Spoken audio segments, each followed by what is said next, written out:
ఇంట్లో చెడు శక్తులు ఉన్నాయని ఎలా గుర్తించాలి?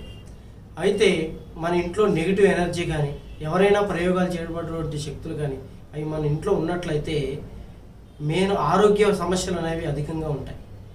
అలాగే నల్లటి రూపాల్లాగా కనిపించడం, అధికంగా పీడకల్లో రావటం, ఏదో తెలియని భయం ఆందోళన కలగడం లాంటివి జరుగుతుంటాయి. అలాగే ఇంట్లో ఉన్నటువంటి జంతువులు జీవరాశులు మనం పెంచుకునేటువంటివి కూడా చనిపోతూ ఉంటాయి. తులసి లాంటి మహిమగల చెట్లు కూడా వాటంతట అవి వెండిపోతూ ఉంటాయి. ఇంటికి కట్టిన గుమ్మడికాయలు కూడా కుళ్ళిపోతూ ఉంటాయి. అలాగే కుళ్ళిన వాసనతో విపరీతమైన దుర్వాసన అనేవి వస్తుంటాయి. ఇలాంటి సూచనలు ఉన్నాయి అంటే మీ మీద చెడు ప్రయోగాలు జరిగినట్టు అర్థం. ఇంట్లో దుష్టశక్తులు ఉంటే మంచి అనే వస్తువు ఏది కూడాను కరెక్ట్గా ఉండదు. కాబట్టి తెలుసుకొని త్వరపడండి. మా వీడియోస్ నచ్చినట్లయితే లైక్ చేయండి, సబ్స్క్రైబ్ చేయండి.